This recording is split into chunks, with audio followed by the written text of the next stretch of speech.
Today we are getting specific, we are getting granular, we're going into detail, we are pulling all of the facts we have covered about ionization energy together. Make sure you're up to speed, check out the other episodes, because this episode is going to build on all of that knowledge we've been covering, and it's going to come together all nicely, and you're going to feel great and confident and ready to tackle your A-level chemistry exam.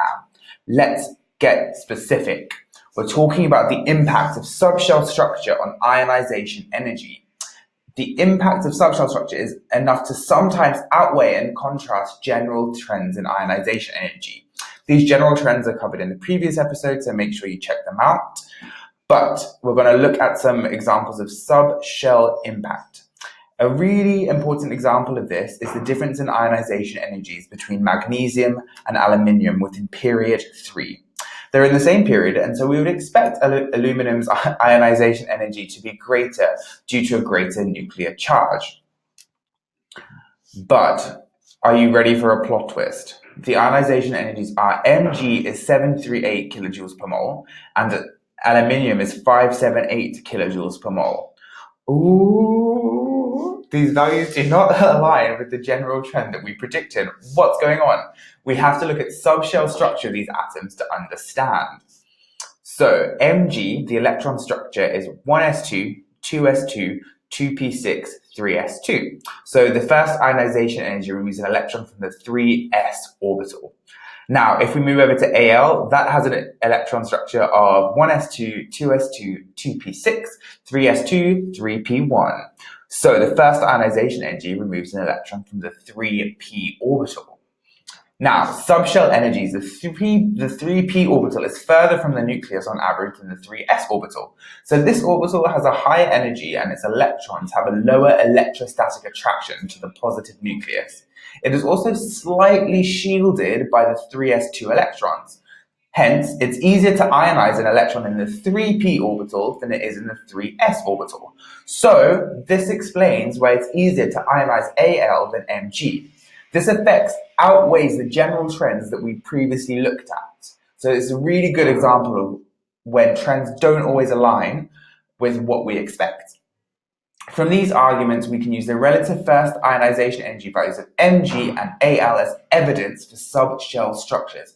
Scientists love a bit of evidence, so they love talking about these trends, so they feature a lot in the A-level course. Sorry about it, but you've got to learn it. It's kind of interesting though, so it could be worse. Now, question, which period 3 element has a higher ionization energy, aluminium or magnesium?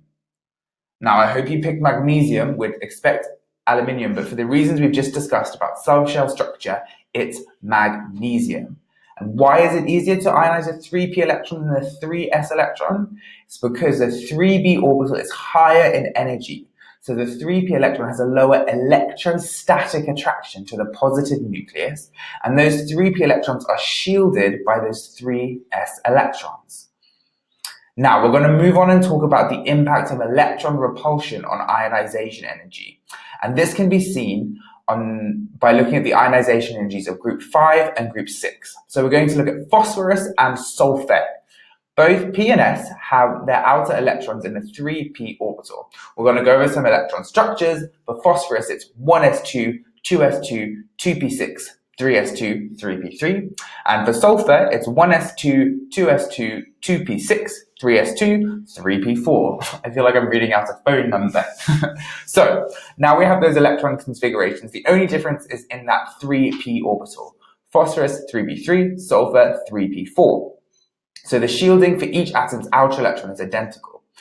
Now, sulfur has a higher nuclear charge, so you might expect sulfur to have a higher ionization energy. But this is not the case. Drop the phone. What's going on? Now we need to talk about single versus double occupied orbitals. The phosphorus electron is removed from a singly occupied orbital, but the sulfur electron is removed from a doubly occupied orbital. S has a lower ionization energy because electrons in the same orbital repel each other. Like, electrons are like siblings. They don't get on. They want to get away from each other. So the electron is easier to remove from a doubly occupied orbital. the single electron in phosphorus is living its best life. It's happy in its orbital. It's like, I'm chilling, I've got loads of space, I don't want to go. That sulfur orbital, there's 2 electrons in one orbital, in that 3p4, and it's like, oh honey, I need to get out of it. So it's going to take that opportunity, it's going to take that ionization energy, and that electron is going to run. So to recap, remember that p electron is removed from a singly occupied orbital, but the s electron is removed from a doubly occupied orbital. This means it's easier to remove the electron from that sulfur because those 2 electrons in the orbital repel each other. And this provides some more evidence for the electron structure model we have been using. Let's consolidate what we've covered. Why is it easier to remove an electron from a doubly occupied orbital? It's because electrons in the same orbital repel each other. Do you remember the difference between magnesium and aluminium? Remember, the first ionization energy in magnesium removes an electron from a 3s orbital, whereas in aluminium it's from a 3p orbital. This means it's easier to remove from aluminium because they're shielding from that 3s subshell. But let's have another question. Why is sulfur expected to have a greater first ionization energy than phosphorus? It's because it has a higher nuclear charge. But remember, for the reasons we've discussed, sulfur has a doubly occupied orbital, whereas phosphorus is singly occupied. So that's the reason for the difference in ionization energies and why the trends we've talked about don't stick.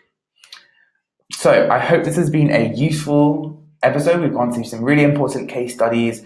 It's built on a lot of the factors we've been talking about in previous episodes. So I hope you're feeling confident about ionization energies. Thanks for joining, and I will see you, or you will hear me in the next episode.